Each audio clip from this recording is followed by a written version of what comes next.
Hello, class, and welcome to our review of Act 1 of Othello. We'll start with Scene 1. Um, just as, well, before we even get involved in that, Schadenfreude is a German word when someone feels satisfaction or pleasure at the misfortune of others.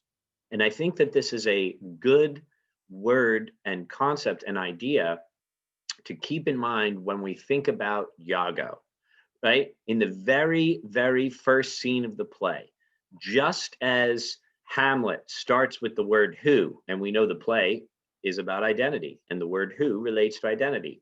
Just as Macbeth starts with the word when, and we know that when relates to time, and time plays a big role in Macbeth and his false cause, his post hoc reasoning leads him to make very illogical decisions related to timing and logic. So this play starts with tush, which is basically like, come on, like, no way, that can't be true.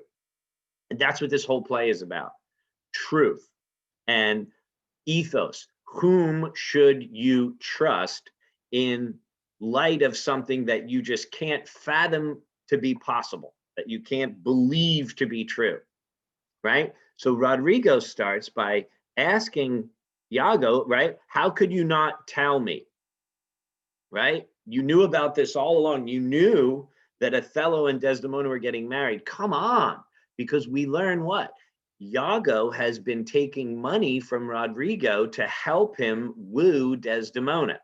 Is it logical to pay someone to try to help you woo someone, try to help you be able to date someone? Again, very bizarre. We can see immediately that Iago has been taking advantage of Rodrigo. So Rodrigo, as they're right recognizing that Othello and Desdemona have gotten married, he says, "Tush, never tell me. Like, come on, I can't. Don't tell me this is happening. How right? I take it much unkindly that thou, Iago, who hast had my purse as if the strings were thine, shouldest know of this." Right? We know he's been giving him money. Now, again, it's Shakespearean and very symbolic. He doesn't say, "I've been giving you my money." He says, "You've had my purse as if the strings were thine," meaning it'd be like giving someone access to your bank account. If you said, "You've had my ATM password as if it was your own," you've been taking money from me because you're supposed to be helping me. And now I'm finding out that they're getting married. This is absurd, right? Tush, never tell me. And what does Iago say? It's blood, but you'll not hear me. If I ever did dream of such a matter, it bore me, saying, "No, no, no, no, I didn't know. I didn't even dream about this." And Rodrigo says, "Thou toldest me, thou didst hold him in thy hate." So now we know right away, Iago hates Othello. Why? Despise me if I do not. And he tells us why he hates him. Three people essentially went to him and asked him to make Iago his lieutenant, but he promoted Cassio instead. And he says, because of his what? Pride. Too much pride, as we've discussed, the idea of hubris, excessive pride, being arrogant, right? He says, three people, three great ones of the city, right? Oft cap to him, right? They personally went, people with ethos, right? And Iago saying, "I know I deserved it." But he, meaning Othello, as loving his own pride and purposes, did not follow what the three great ones from the city asked. Horribly stuffed with epithets of war, and in conclusion, none suits my mediators. For certes, he says, I've already chosen my officer. What was he? Forsooth, a great arithmetician, one Michael Cassio. A fellow almost damned in a fair wife that never set a squadron in the field, nor the division of battle knows more than a spinster, unless the bookish theoric. Now, the fact that he compares him to a spinster, is an older, unmarried woman, it's kind of a negative term. It almost is suggesting that she hasn't chosen to be unmarried, that no one wants to marry her. Very negative connotation. So right off the bat, we see the notion of gender roles and these expectations for both women and men. And he says he can barely control his woman, right? and a fellow almost damned in a fair wife, and he's like an old lady because all he has is book knowledge. He's an accountant. He's never been on the battlefield. Now, that being said, in the beginning of the play, there's no reason to not trust Iago's report. As the play goes on, we learn that he is extremely dishonest. But in this moment, if he's correct, right? Because he always tells us when he's lying, and he doesn't tell us that he's lying here. If he's correct, and 3 people told Othello this guy is the guy for the job, and they have an ethos, should he not listen to the great ones of the city? Was it an act of hubris, his own pride and purposes, to promote Cassio? We learn later in the play that Cassio helped him woo Desdemona. So perhaps that was his show of gratitude for Cassio in some ways. Just as Rodrigo is asking Iago to help him woo Desdemona, we learn that Cassio helped Othello. He was kind of a go-between for Othello and Desdemona. So was that part of his pride and purposes? Again, the idea of arrogance, the idea of hubris, the idea of schadenfreude, right? The notion of ethos, the ideas of logos. Should you make the most logical decision or should you follow your emotions? These are all present here in this opening scene. So according to Iago, and again, let me remind you, he always tells us, the reader, when he's lying in moments of omniscience.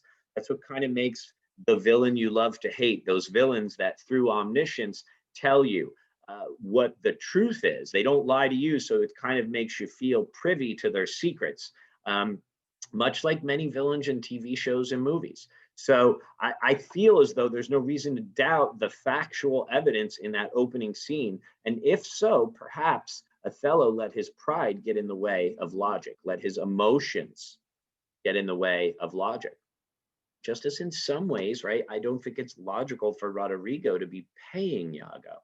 Again, though, we see in both instances this notion of a mediator, a go-between to try to help someone get the love of someone else. And you have to wonder, is that the most logical way to try and date someone or meet someone or so on and so forth? Again, just as we, saw the idea of the insanity defense, in Hamlet at the end of the play, the notion of capital punishment, what is true revenge for Claudius? In Macbeth, we saw the notion of it's a crime of passion, right? Was his defense. Here, again, not as serious of an issue, but the notion of nepotism in some ways, the idea of rewarding people that help you out when you're in a position of power. And again, that's definitely something that has not only been in the news, not only is a part of our culture and our society, but is definitely something that we could apply critical thinking skills to better understand how logos could replace nepotism, could replace hubris, that excessive pride. So these are all ideas to think about in that opening scene of the play, right? As it continues, Rodrigo says, right, why do you work for him then if you hate him so much, right? Because Iago continues to go on about how he hates him, and his reply to Rodrigo is, why there's no remedy, 'tis the curse of service. Preferment goes by letter and affectation, not by old gradation, where each second stood heir to the first. Okay, again, that's nepotism right there. You're not getting promoted based on your merits, you're getting promoted based on who you know, not what you know.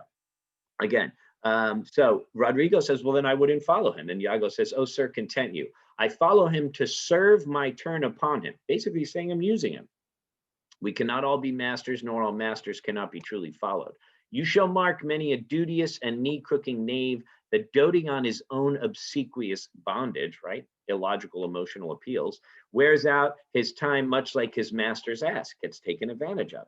But now again, this is Iago's perspective. You don't have to agree with it. We're engaging in dialectical thinking right now. So when we finish thinking about his perspective, is it based on certain hidden assumptions? Could we use Occam's razor to make better informed decisions rather than letting our emotions rule them? Well, back to Iago, right? So he says he gets used and he's worn out much like his master's ass, like a donkey, right? For naught but provender, and when he's old, he's cashiered. Whip me such honest knaves. So honest is a good thing, but a knave is someone that's naive. So he's saying that people who are honest are naive when they do what they're told by their boss. Let's continue. Others there are, okay, dialectical thinking, who trimmed in forms and visages of duties. Remember the idea of appearances versus reality. They don't actually serve their master honestly, they just do so in appearance. Why? Get ahead.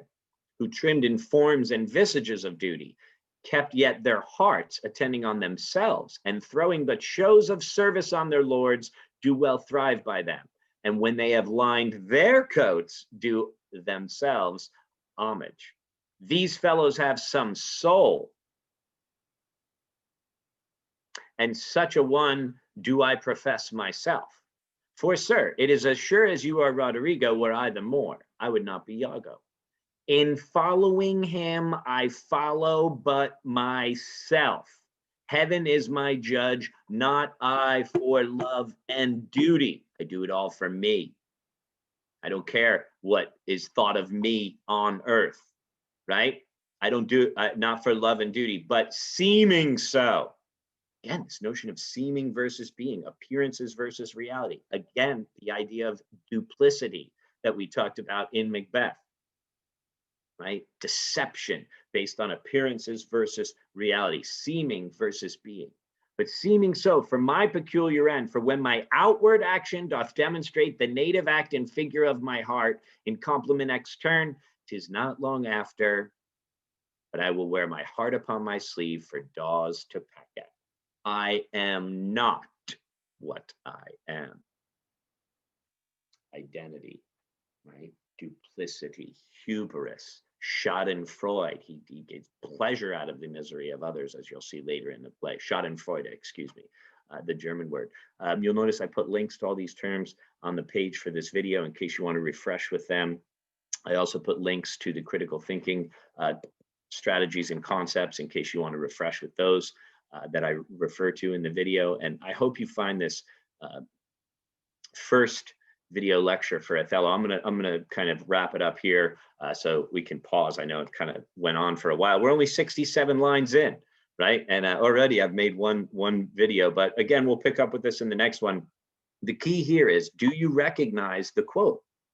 People say this all the time in modern times, right? Just as, you know, there's method to his madness from Hamlet, just like in Macbeth, the be all and end all. What is done, right? These famous quotes from Shakespeare resonate in modern times. Here's another one. I will wear my heart upon my sleeve for daws to peck at, right? If my actions demonstrate my thoughts and figure of my heart, my true intentions, then I might as well wear my heart upon my sleeve for daws to peck at. So I'm going to be duplicitous. I am not what I am. I'm not going to be who I appear to be. He's basically going to put on a false face, a false front, right? Why? Because if you show your emotions, then you might as well wear your heart on your sleeve. And it's an interesting idea, wearing one's heart on one's sleeve, right? In modern times, it could be positive, but it could also be negative. It could be positive because you should show your emotions, right? And we have that whole double standard idea that women are emotional and men aren't. Again, that's illogical. People should show their emotions. However, there's the possibility that if you do, you'll get taken advantage of. Remember Duncan when he says, I'm so happy, I'm crying. My plenteous joys hide themselves in drops of sorrow. Does that make him appear weak? Does that give Macbeth more fuel to think that he can take advantage of him and overthrow him as king because he shows his emotions? I don't know. These are ideas that we still talk about nowadays when we look at gender roles, when we look at identity, when we look at things from a psychological perspective. Should you show your emotions, or will you get taken advantage of if you do so? Is there a balance?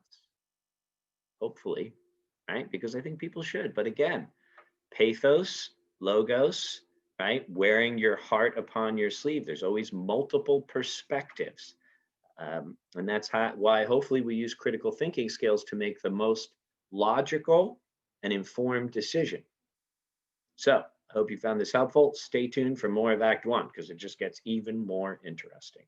As always, get in touch if you have any questions.